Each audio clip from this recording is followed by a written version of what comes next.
right, we made it up to chapter 20 in 1 Kings, chapter 20. Moving right along.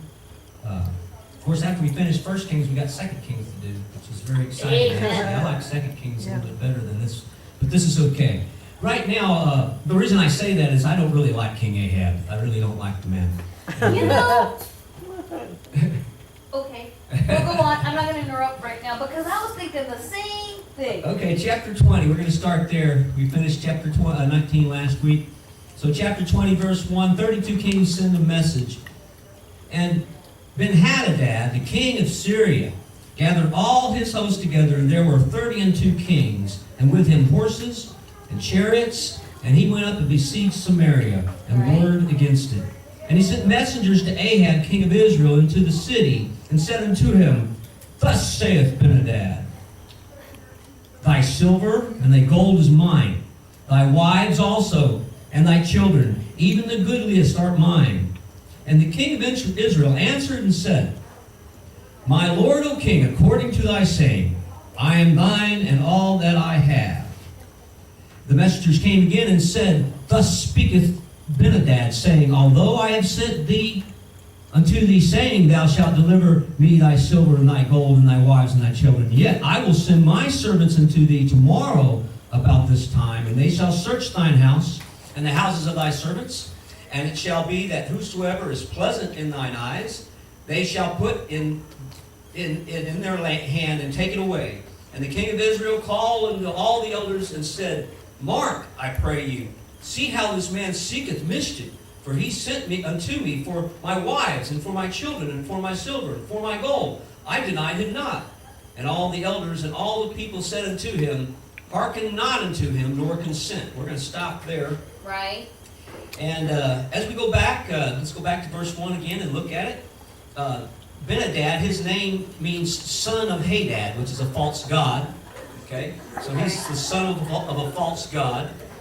And, of course, he's from Syria, which means exalted or high place. And he gathers an alliance of 32 kings. And let me tell you something. Ahab was supposed to be following God. He was warned by Elijah, and he's not following God. Let me tell you something. If you don't follow God, if God does not rule us, the enemy will. Right. If God does not rule us, the enemy will come in and take over. Okay? He besieges Samaria. He begins a siege of the city of Samaria. And he demands Ahab give Syria all his earthly possessions, money, wives, and children, right? Right. And so Ahab thinks, okay, this is no big deal. I'll just pay tribute to this guy, and it'll be no big deal, right? Well, he doesn't realize that once he said that, that Ahab says, okay, now that you've agreed, I'm going to come and send my servants, and I'm going to do it. You know what's so funny about this? Because I read this and studied it about 3 weeks ago with you. Yeah, that's You probably did it about 3 months ago. Right. But I was like, okay, so if you really look at this, right? First, it's Ben-Hadad send somebody, right? And then it said that the messengers went back. Yeah. But I was like, Lord, now these were some of my questions. Y'all help me out. See, I'm like, Lord, it didn't say that Ben-Hadad sent them again. He just said that the messengers. And I thought, oh, Lord, did the messengers get greedy and decide to go on their own? Or did they really do that? And did they come back and say, hey, he didn't comply? Was it that? Or, and that was one of the things that I was, contemplating. Remember, my mind wanders, right? Yeah. So, kind of just go with me there. And then the next thing is when I saw that, of course, Samaria was the capital of Israel. I'm like, okay, so, but Lord, when you were going to Samaria, right, to meet the woman, right, in Jesus' time. Okay. I'm like, okay, is that the point of bringing Israel and Judah back together? Just thoughts. Very interesting. Very interesting, right? I studied that, but it's like Now, when I was studying this, I realized that they're besieging the city. And if you know what that means, they're surrounding it, they're starving them. That's what you do when you besiege a city. And Ben-Hadad said, well, no, maybe if I just tell them I'll give it to them, they'll go away. And apparently they backed off a little bit, but he sent messengers in and said, look, we're going to come and take everything. Right. Okay? And what's interesting, I think, is that in verse 7, he calls for his elders. Why didn't he call for the elders the first time? He's already told the enemy he's going to give them everything he has, and he goes to the elders and says, what should I do? They said, don't give it to him. Right. He says, but you've already agreed to do that.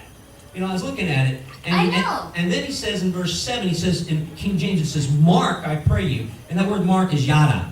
Yada means to know. Yada, Don't yada. you know? Don't you know I pray you, you know, that this man is seeking mischief for me. And that word mischief is ra'ah. Ra'ah means bad. Okay? Right. He's seeking some bad things against me. You know, and what goes around comes around. God warned King Ahab that he shouldn't follow false gods. I've been studying these books about archaeology, and you know, they found more and more and more of these little tiny idols everywhere. They can't find hardly anything of the Israelites because it got destroyed. Yes. And I know why that stuff's not there. God told them to remove all the idols. The idols are still there. Yeah. Okay? To this day. To this very day. And what's happening in Syria? And that's what we're talking about right here. What's going on in Syria today? Yeah. War. It doesn't go away. Once the devil gets his foothold, he don't go away unless... And that's another thing that I saw. I'm sorry. Go ahead. This is what but if we're you here. really think about it, this is so cool because here the enemy said, let's just put it the way it is, right? Spiritually. The enemy said, okay, I'm going to go and I'm going to take this, this, and this. And he said, okay, I'll give it to you. He goes, well, then it comes back with the messengers once again, like, well, you know what? Now I'm going to take this, this, this, and this. Yeah. I was like, okay, so that tells you right there that if you give the enemy just a foothold, You take them he'll on. he'll start off like, I'm going to take this, but actually I'm going to take more than that. Go ahead. My bad. Yes, I'm I get listening. excited. Yeah, I'm glad. And that's what makes these lessons come alive, is when you can put them into your life, you know.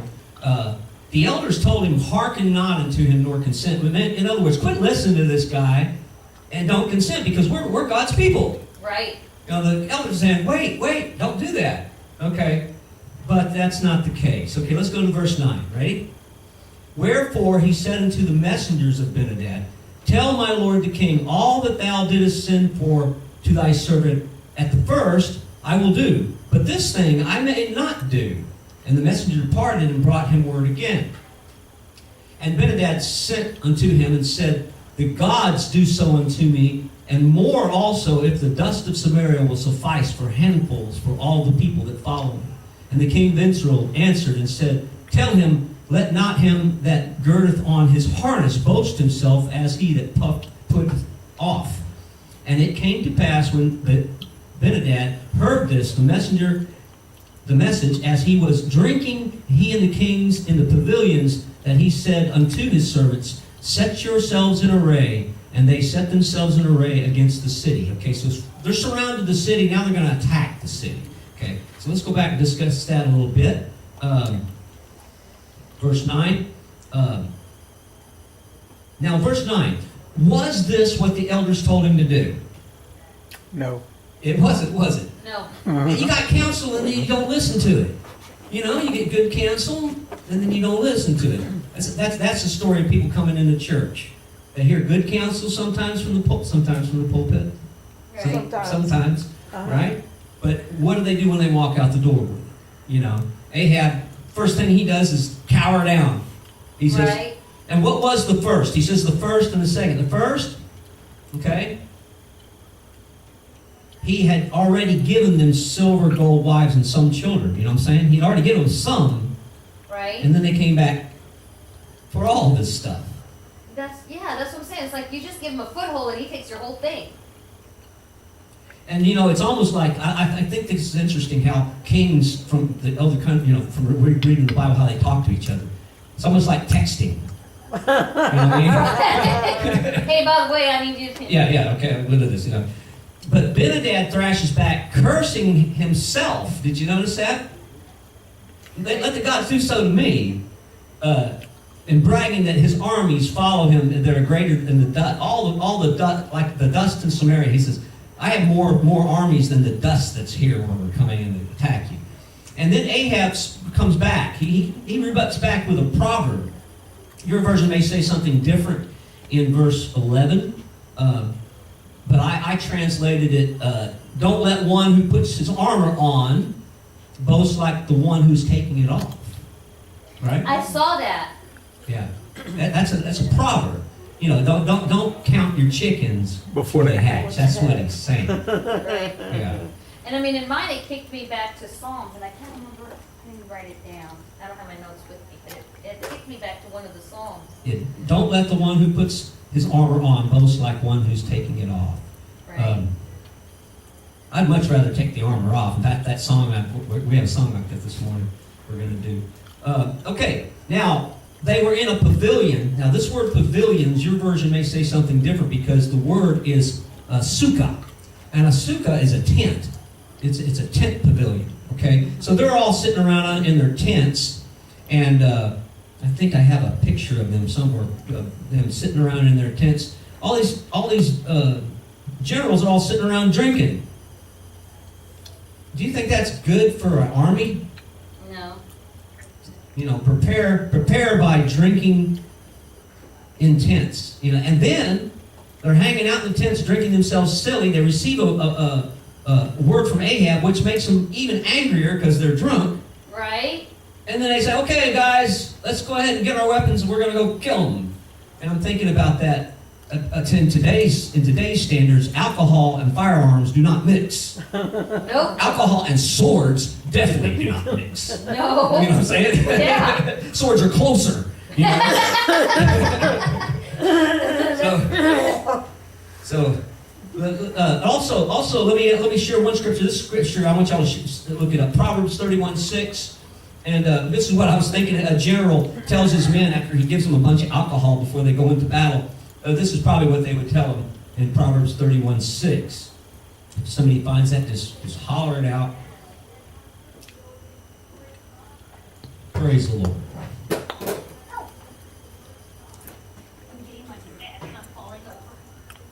Who's got it? Proverbs 31:6. 31:6. Give strong drink unto him that is ready to perish, and the wine unto those that be of heavy hearts. There you go. If you're going to have a soldier, just give him some drink. Say, hey, go out and get killed. Right? That's bad advice from a leader or anybody that's in leadership. Okay, so let's go to verse 13 in 1 Kings chapter 20. It says, "Behold, there came a prophet unto Ahab, king of Israel, saying, Thus saith the Lord, Hast thou seen all the great multitude? Behold, I will deliver it into thine hand this day, and thou shalt know that I am the Lord, Yahweh. And Ahab said, By whom? And he said, Thus saith the Lord, even by the young men of the princes of the provinces. Then he said, Who shall order the battle? And he said, Thou. Then he numbered, I'm going to stop there. The word there, behold, is negash, which means to draw near. Now you notice this prophet comes, but they don't tell you the prophet's name. And I like that when, if you think about it, how many people are actually famous that you don't know their name? Right? That are in the kingdom of God. Right? You know what I'm saying? In fact, the ones that we do know their name, they're more susceptible to failure. Because people know who they are. All right. Now, God sends a prophet to Ahab with a question. And what does he ask? He says, have you seen this great multitude out there? And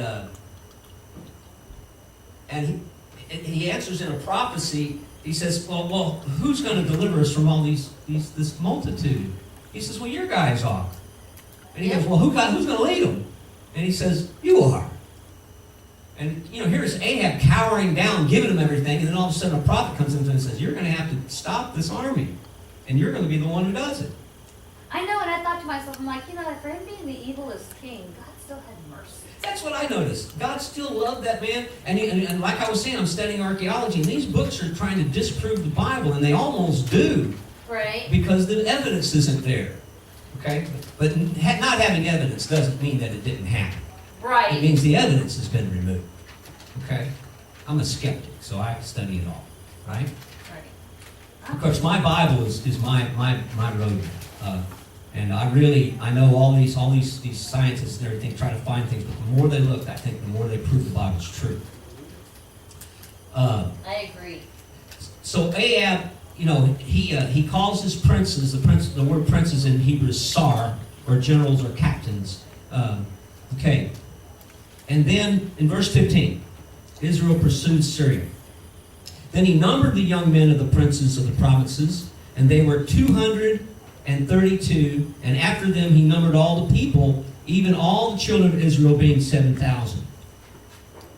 And they went out at noon, and Ben-Hadad was drinking himself drunk in the pavilions, he and his kings. Boy, I tell you, that's something else too. You tell a man you're going to attack him, and then you go keep drinking. Not good. The kings and the 32 that helped him. The young men of the princes of the provinces went out first, and Ben-Hadad sent out, and they told him, saying, there are young men come out of Samaria, and when they become out for peace, take them alive, or whether they come out for war, take them alive. So the young men of the princes and the provinces came out of the city, and the army which followed them. And they slew every one his man, and the Syrians fled, and Israel pursued them. And Ben-Hadad, the king of Syria, escaped on a horse with horsemen. And the king of Israel went out and smote the horses and chariots, and slew the Syrians with great slaughter.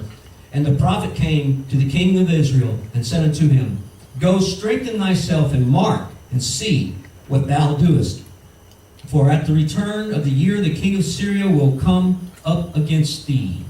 Okay, we'll stop there. Okay, Ahab gathers 232, and he counted the people. And how many people did he find? He found 7,000. And if you'll notice that on 1 Kings 19:18, that there was 7,000 faithful that had been delivered, that served the Lord. So there was 7,000 men that were men of God that he found to help him fight. You know, before he had no hope. He thought, I'm going to die. That God's sending me out to die. No, God had his back, even though he wasn't the best king in the world. I know, I mean, this is where I thank God that I'm not judged, because I'm like, Lord, he was so bad. And you were so merciful. And I thank you, because if you were merciful to this king, thank you, Lord, because I know that I've been bad. And you've been merciful to me too. Yes. And like I was saying in verse 16, that Ben-Hadad and his generals, they were sitting around drinking still. Now the word drinking there is shatta, which means to feast, to be drunk. But then it says drinking himself drunk. Okay, well, right. Himself drunk is a different word. Sikor, which means to be in a state of habitual intoxication. Right? Right. So this guy wasn't just a casual drinker. He was a drunk. He stayed that way. Yeah, and he was leading armies into battle. And I could see that in those days, you know. Overconfident. He sends his 32 generals against 7,232. Thinking it would be no big deal. Yeah, there they are sitting in the pavilion drinking. It's a small picture, but that's what they were doing. Sitting there drinking. And then they went out to capture the city. But just as God has said, in verse 13, the Samaritans slew man for man the Syrians that were supposed to capture them.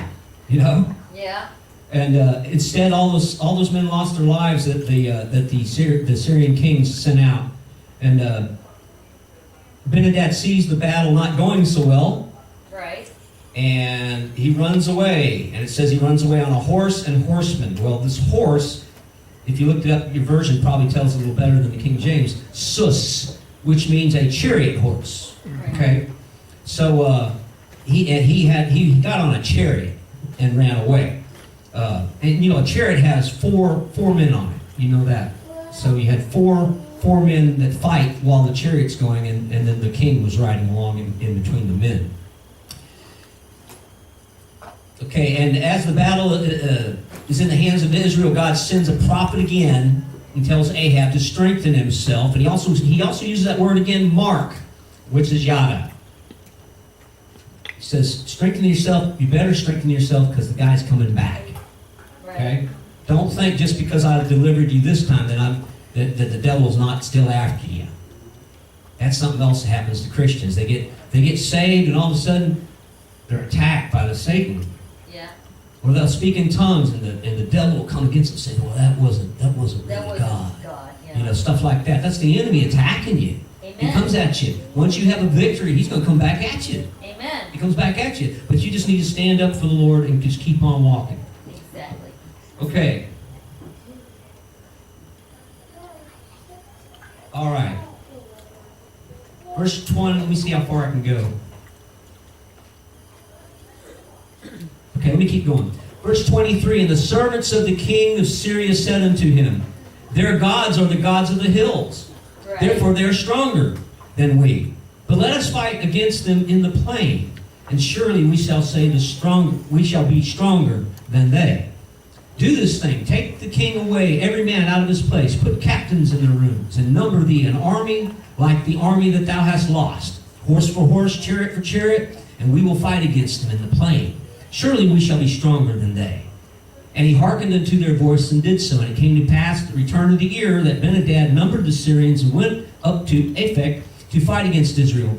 And the children of Israel were numbered, were all present, and went against him. And the children of Israel pitched before them like two little flocks of kids. But the Syrians filled the country. Right. Oh, I'm going to stop there. Okay. The Syrians believed, the Israelites believed in multiple gods. Do you notice that? Yeah. They believed that God, they believed that there was a God of the hills and a God of the plain. And they said, well, we worship the God of the plain, so if we can get them out of the hills where their God is, they can come down here. Now, I found out from reading archaeological studies that a lot of these people worship Yahweh and the other gods. That's why Solomon was trying to get everybody to come back to Jerusalem and say, we got to worship where God told us to. If you worship there, you're going to be mixed up with all these other gods. And, of course, the archaeological studies prove that's true, is that they had multiple gods everywhere. And, of course, Ben-hadad had to replace the army that he had just lost, so he replaces them. And a year passes, and it says here that they went up to Aphek to fight against Israel. Aphek means an enclosed fortress. And also, it's interesting in verse 27, it says that children of Israel were numbered, and it didn't say they even lost one man. So they probably still have 7,232 men to fight against these people. And then looking down from a hill, it looked like a little flock of sheep in the middle of armies all around. I thought that was kind of interesting how the writer wrote that, because I got it in my head, you know. You looking down from a mountain, and all you see is little ants, and in the middle there's the little camp of the Israelites, you know. Okay, so let me keep going. We're going to finish this little part here. Okay, and there came to pass, verse 28, there came a man of God and spake unto the king of Israel, and said, thus saith the Lord, because the Syrians have said the Lord God is God of the hills, but he is not God of the valley, therefore I will deliver all this great multitude into thine hand, and you shall know that I am the Lord Yahweh. Amen. Then he pitched over against them other 7 days. So it was, and the 7th day of battle was joined, and the children of Israel slew of the Syrians 100,000 footmen in one day. Can you imagine 100,000 footmen? And against 7,000. Yeah. But the rest fled to Aphek into the city, and there the wall fell on 27,000 of the men that were left. And Ben-hadad fled and came into the city into an inner chamber. Okay, now that's where we're going to finish this week. Let's talk about it real quick. Okay, again, God sends His word. You notice that? God sends His word. And what did God say about the Syrians? And why did God say He was going to deliver Ahab? He says it's because they said you worship multiple gods, but you don't. You only worship me. And I'm going to deliver to show you that you will know and they will know, yada, yada, yada. That's what that says, yada, yada, yada. Yada, yada, yada. I know that God will deliver me out of the hands of the enemy. Right. Okay. So, and then they got in a rage, just like when David and Goliath, remember they used to yell insults across to each other? This happened 7 days. They yelled and screamed at each other, and then they finally clashed. There's 7,000 against 100,000, and probably more than 100,000, because 100,000 died. Yeah. And then there's a whole bunch more that fled. 27,000 fled, right? So they run into this city, this Aphek, this walled city, and the walls fall on them. And I thought, well, there's two things that could have happened, and I speculated on both. 27,000 men standing on a wall, looking over, looking at the enemy, and all of a sudden the wall falls in because there's too many men on the wall. Yeah. Or, I just took his finger and goes. I like the second one. I like the second too, you know, and the wall goes. But then we have the scientists that will say the otherwise. And it killed 27,000 men. I thought that was so wonderful. Of course, I believe God could make the wall fall. I agree. Oh, yeah. I think he's the one that caused the wall to fall. Because if you know what, if God didn't want the wall to fall, the wall would not have fallen. And this was a strong city, you know. And if you ever seen the walls they built in Israel, they're still standing, some of them. And the ones that were knocked down, they You had still a have lot. rubble. Yeah, those rocks are still there. It doesn't matter if the men were looking over and that's what caused the wall fall. That could still been God that made them look over and caused it. Yeah, absolutely. It doesn't matter how he did it, he did it. Yeah, absolutely. And God delivered. Okay, so next week we're going to keep on studying about Ahab. Ahab's going to make a covenant. So we'll find out what happens next week. God I bless. know. That was close.